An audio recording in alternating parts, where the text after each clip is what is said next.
Hello and welcome. This is an introduction video dedicated to basic alignment angles. Here's our home base. We're going to be here for the next few videos. I got to pick a starting point. I think Camber's a great place to start. So here we go.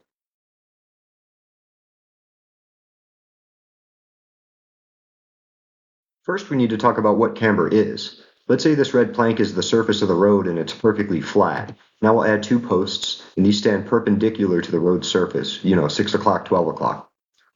Then we'll add some tires. And now imagine you're driving a car down this road. These tires could represent the tires in front of you or behind you. Camber is an alignment angle that affects both axles, front and rear.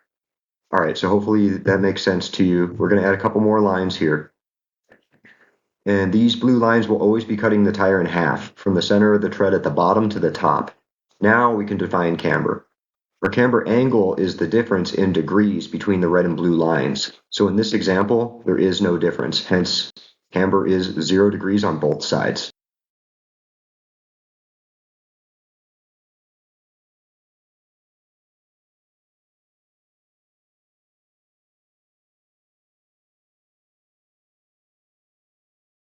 In this example, things are very different, and I exaggerated the heck out of these angles, but for the sake of argument, let's look at what we got here. We're no longer at 0 degrees. The tire on the left has the upper portion tipping outward. This is positive camber, and the opposite is true. The right side represents negative camber, where the upper portion is pointed inward. Now, when we align cars, we have 3 jobs to do. We're trying to earn minimal tire wear, straight steering wheel position, and have no drifting or pulling when driving. So let's talk about those 3 jobs and find out if camber can be the cause of any of them. First question, does camber pull cars? Well, the short answer is yes. The long answer is sometimes. And the most important answer is it's definitely possible.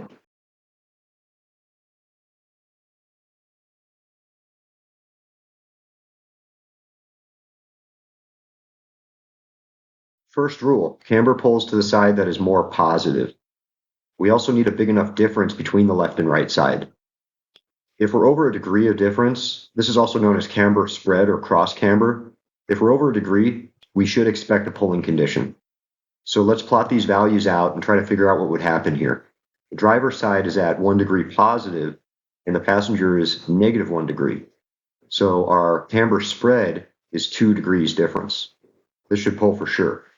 And again, we go to the side more positive, that's the driver's side. This car is going to pull to the left.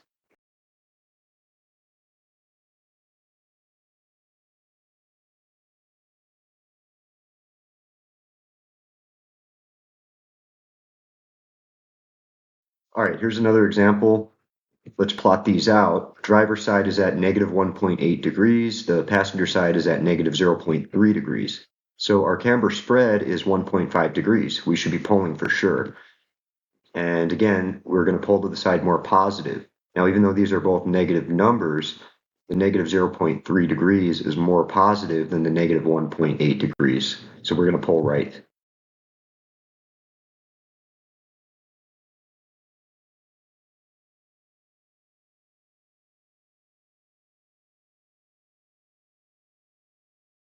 And finally, let's take a look at this one. We'll plot it out the same. Driver's side's at negative 1.8 degrees. Passenger side's at negative 1.6 degrees. So our camber spread is 0.2 degrees. We check what side's more positive, and that's the passenger side. But our camber spread is not excessive. So if this vehicle is pulling, it is not because of camber.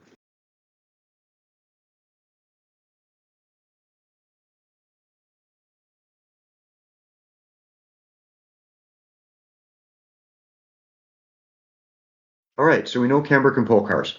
Can it wear tires? Absolutely. It's pretty easy to see why, too. Take a look at these tires right here. If our camber is excessive enough, negative or positive, we are going to get some serious tire wear.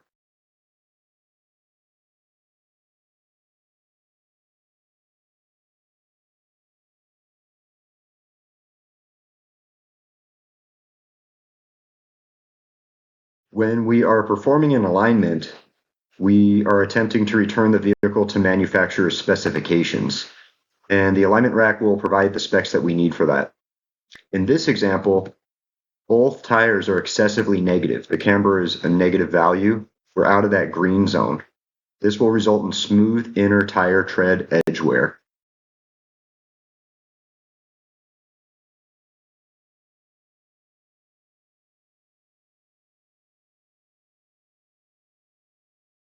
So here's another example. Now we're too far positive. When positive, we should expect to see smooth outer edge wear.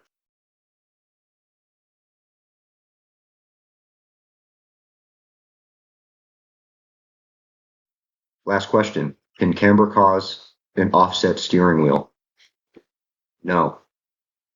This gets confused every now and then because when a vehicle is pulling and camber can cause a pull, the steering wheel will follow the direction of the pull. If you fight the pull and you straighten the steering wheel out, if camber is the only thing out and everything else is in spec, that steering wheel will be straight.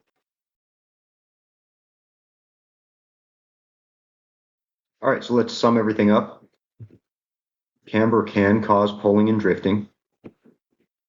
Camber can wear tires. And camber cannot cause steering wheel offset. If your steering wheel is offset, it is not a camber concern. Like, comment, subscribe, and thanks for watching, guys.